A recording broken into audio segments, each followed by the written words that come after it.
Mr. Wagner, I'll ask you to stand at this point.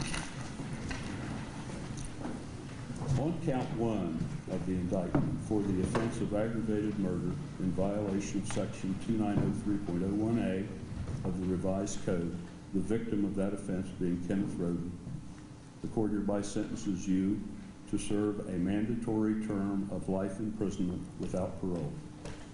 Upon count two of the indictment, the victim of the offense being Chris Roden Sr., and again, the charge is aggravated murder, and I've given the section number. In fact, all of these first 8 offenses involve the crime of aggravated murder, separate victims, in violation of 2903.01A of the revised code. So on count 2, the victim being Chris Roden, the court will sentence you to serve a mandatory term of life imprisonment without parole.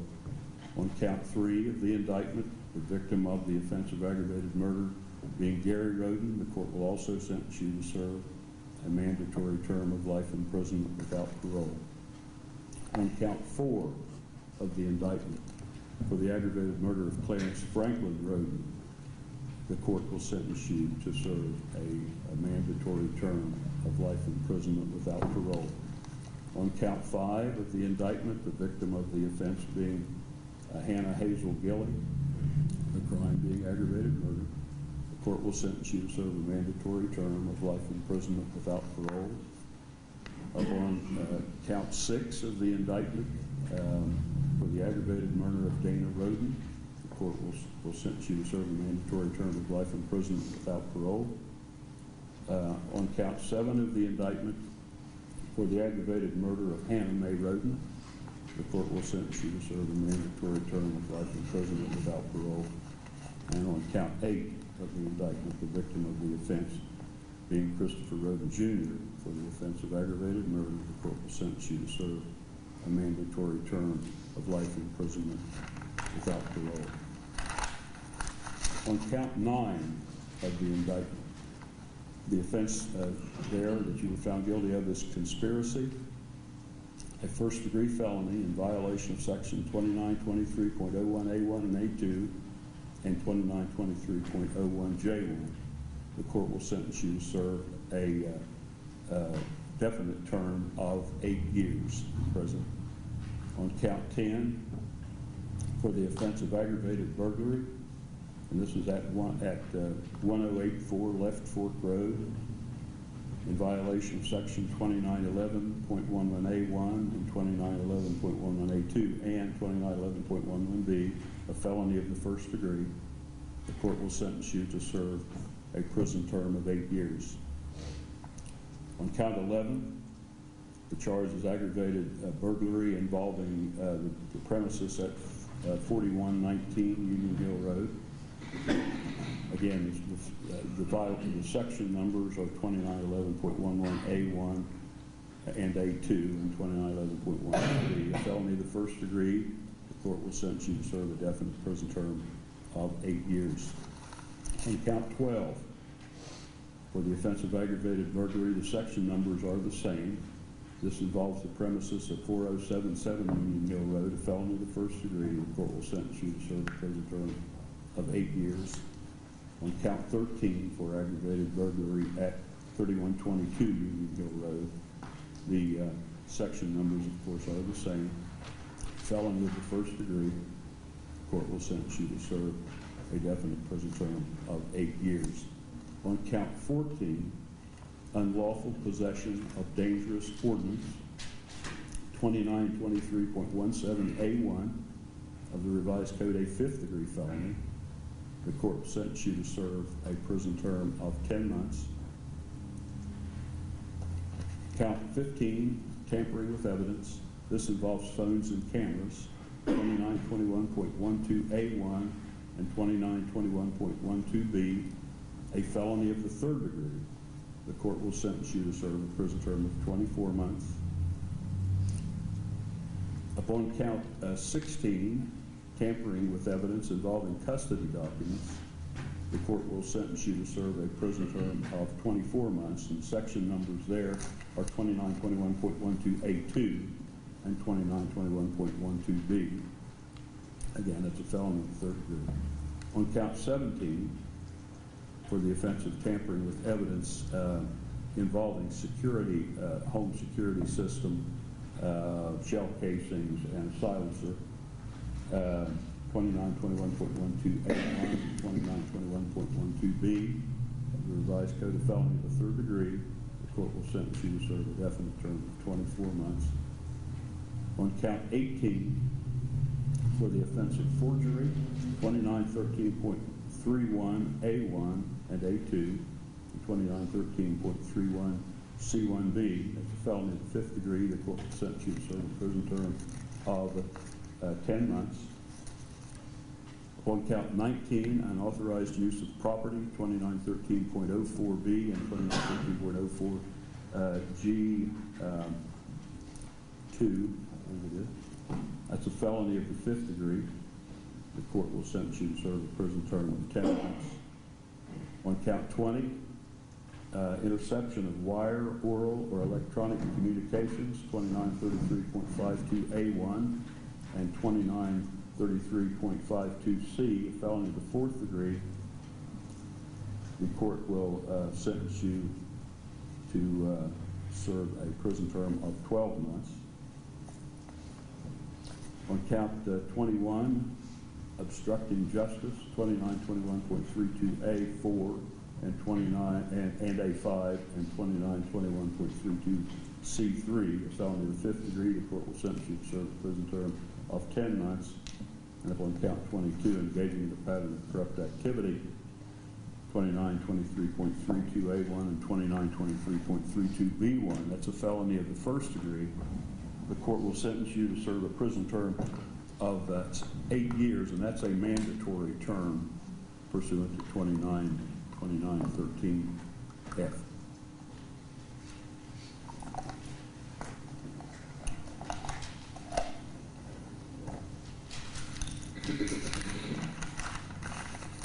Concerning the firearm specifications, in considering those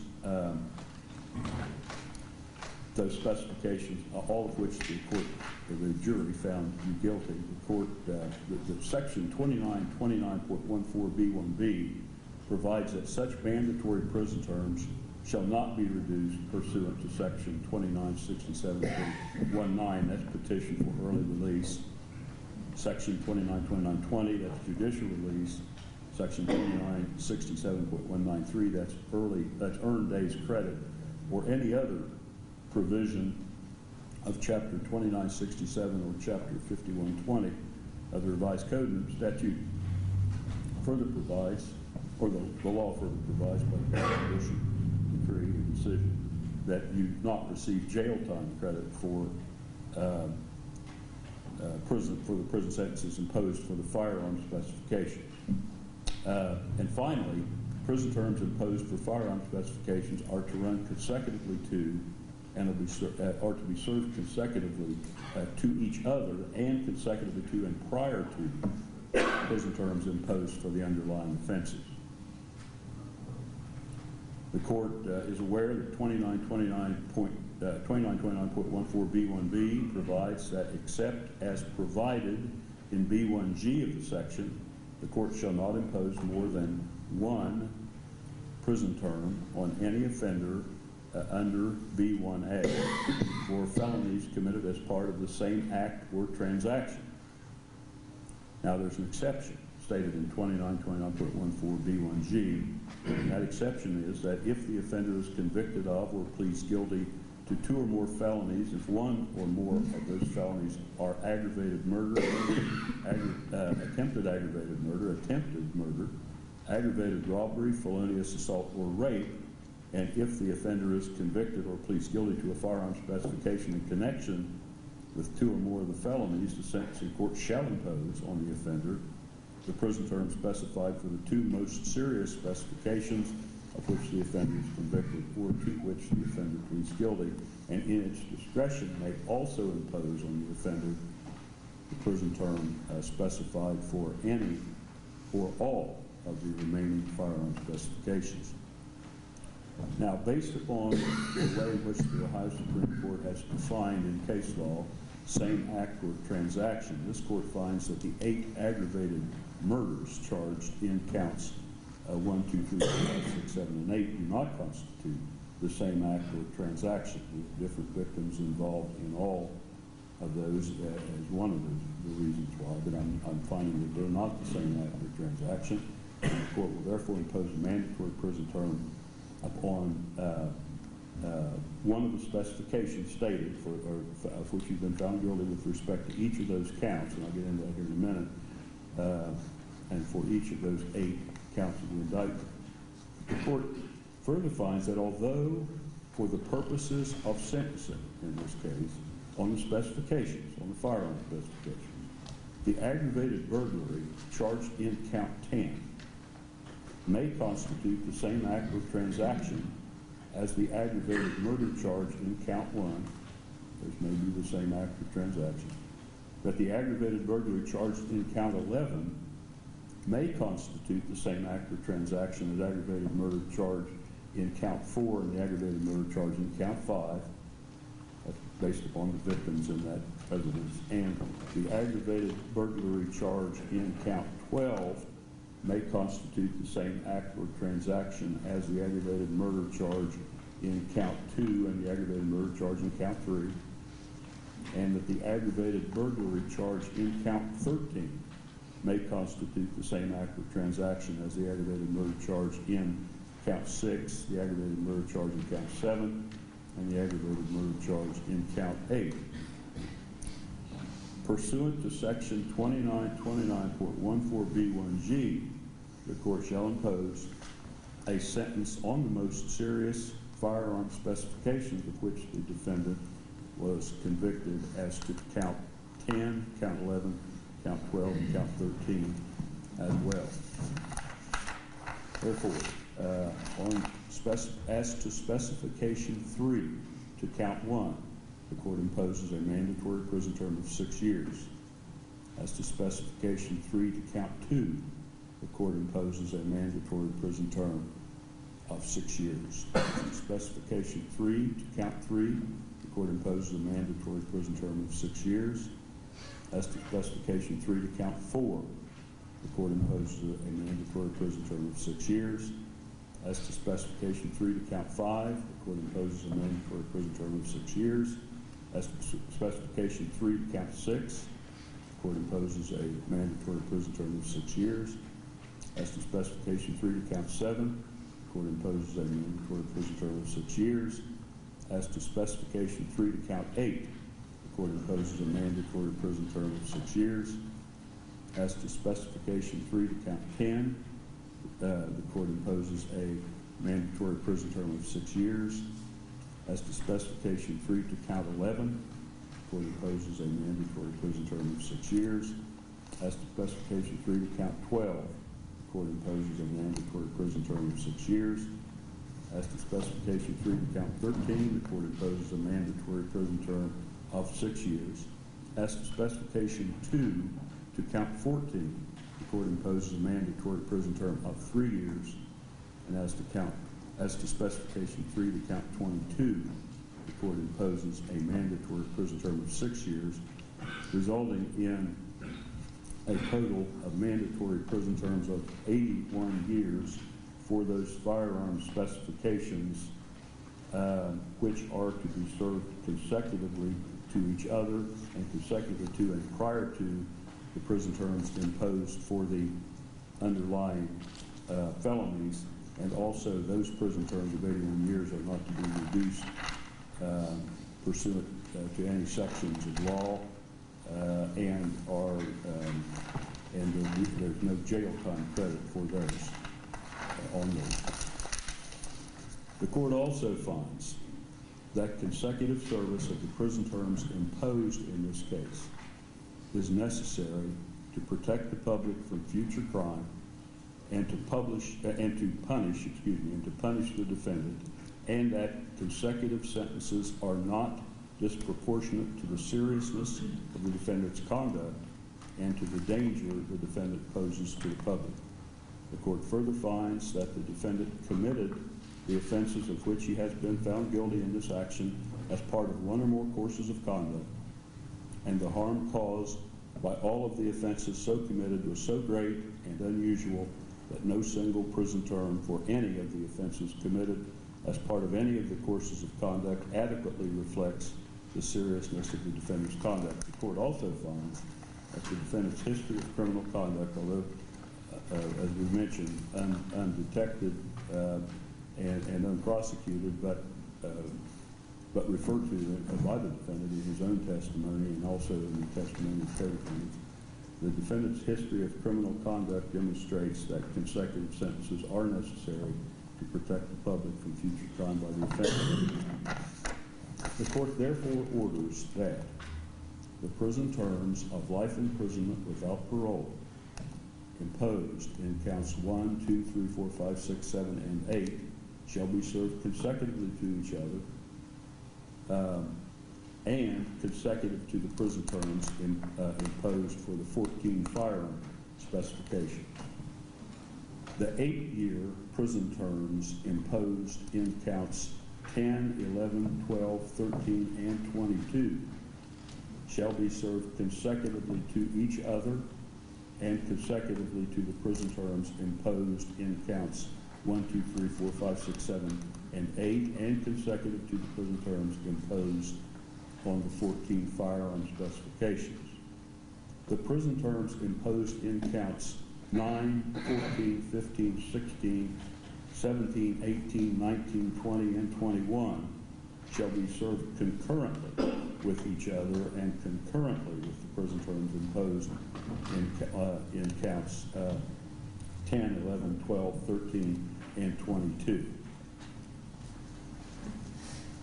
The aggregate of this sentence is 8 consecutive terms of life imprisonment without parole plus 121 years, 81 years of which are mandatory and shall be served prior to the prison terms imposed for the underlying felonies, cannot be reduced pursuant to law, and for which there is no jail time credit. The 8 years imposed on count 22 also is a mandatory term. Now, the law provides that upon the defendant serving the prison terms, the definite prison terms, and non-life prison terms imposed in counts 9, 10, 11, 12, 13, and 22. Those are all first-degree felonies. If he is released from prison upon serving those terms in full, the law provides that he would be released on post-release control for a mandatory period of 5 years for each of those offenses and would be supervised by the adult parole authority. And upon the defendant serving the prison terms imposed for the felonies in counts 14, 15, 16, 17, 18, 19, 20, and 21, if he's released from prison upon serving those prison terms in full, he may be released upon optional post-release control for a period of up to 2 years if the parole board finds that his release on post-release control is necessary for him. Now, I'm going to advise him of the post-release control, although, of course, the overriding sentences of life imprisonment without parole on the first 8 counts would make this advisement somewhat maybe unnecessary, but the law does provide that I'm to advise him of this, so I'm going to complete the sentencing of this defendant. PRC, of course, does not apply to counts 1, 2, 3, 4, 5, 6, 7, and 8. But if he is released on PRC, if he violates any of the terms, I should say, of PRC, post-release control, the parole board provides that the law provides that the parole board may return the defendant to prison for up to 9 months for each violation. However, the total aggregate period for which the defendant can be returned to prison by the parole board for all violations of post-release control cannot exceed 1/2 of the prison term imposed by the court. If the defendant commits a new felony while on post-release control, then any court that sentences him on that new felony.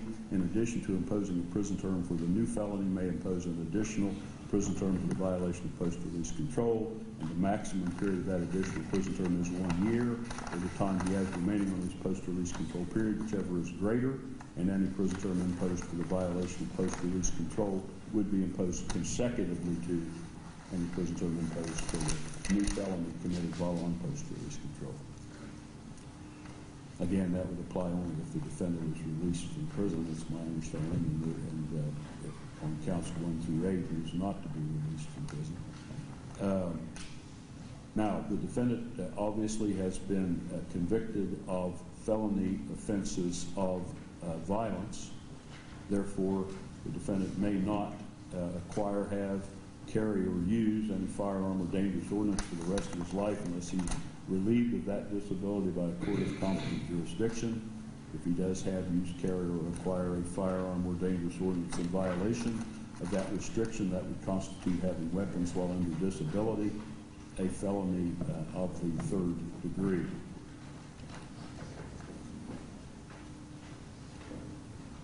The court will not impose a fine on any of these offenses. However, the court does order that the court costs be assessed to the defendant as part of the sentence. If the costs aren't paid in a timely manner or pursuant to any schedule that this court may approve or the court may establish, the court can order court costs satisfied through community service work. If the court were to issue that type order, the defendant would receive credit toward the court costs in an amount that we would compute by multiplying the number of community service hours worked by a specific rate per hour that the court would set at the time the order is made, and every hour worked on community service pursuant to that order would reduce the court cost balance in the amount of that hourly rate. You do have the right, Mr. Wagner, to appeal the judgment and sentence of the court. If you cannot afford the cost of an appeal, you have the right to appeal without cost. If you cannot afford an attorney or cannot obtain an attorney to assist you with your appeal, you have the right to have an attorney appointed for that purpose at no cost to yourself. It's my understanding you've already filed a motion requesting that, and the court will be looking at the motion and trying to, and appointing you an attorney, I'm sure. If you cannot afford the documents necessary for an appeal, you have the right to have those documents provided at no cost to yourself, and you have the right to have a timely notice of appeal filed on your behalf. Now, on behalf of the state, are there any additions or corrections or anything that you wish to say with regard to the sentence just imposed?